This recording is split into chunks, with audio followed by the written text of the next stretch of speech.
புதுச்சேரி நகர பகுதியில் போக்குவரத்திற்கு இடையூறாக இருந்த ஆக்கிரமிப்புகள் அதிரடியாக அகற்றும்.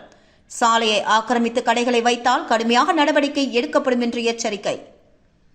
புதுச்சேரியில் நகரம் முழுவதுமாக வீதிகளில் உள்ள ஆக்கிரமிப்புகளை அகற்றிட வேண்டும் என உள்ளாட்சித்துறை இயக்குநர் சக்திவேல் உத்தரவிட்டிருந்தார்.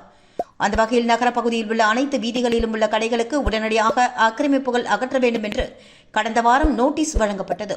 அதில் 2 தினங்களுக்குள் சாலையில் உள்ள ஆக்கிரமிப்புகளை உடனடியாக அகற்ற வேண்டும், இல்லையென்றால் ஆக்கிரமிப்புகள் உடனடியாக அகற்றப்படும் என்று எச்சரிக்கை விடுக்கப்பட்டிருந்தது. இந்த உத்தரவை அடுத்து ஒரு சில கடை உரிமையாளர்கள் ஆக்கிரமிப்புகளை அகற்றியிருந்தனர். ஆனால் பெரும்பாலானோர் ஆக்கிரமிப்புகளை அகற்றவில்லை.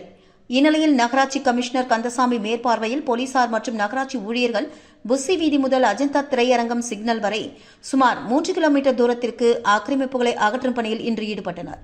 ஜேசிபி இயந்திரம் மூலமாக போக்குவரத்துக்கு இடையூறாக இருந்த அனைத்து ஆக்கிரமிப்புகளும் அகற்றப்பட்டு பொருட்கள் பறிமுதல் செய்யப்பட்டுள்ளது.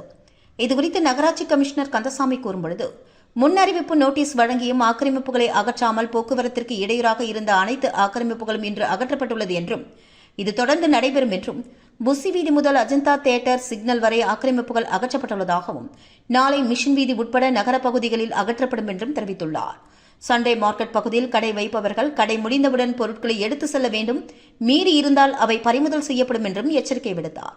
தொடர்ந்து போக்குவரத்திற்கு இடையூறாக சாலைகளை ஆக்கிரமித்து கடைகள் வைக்கப்பட்டிருந்தால் கடுமையான நடவடிக்கை எடுக்கப்படும் என்று எச்சரிக்கை விடுத்துள்ளார்.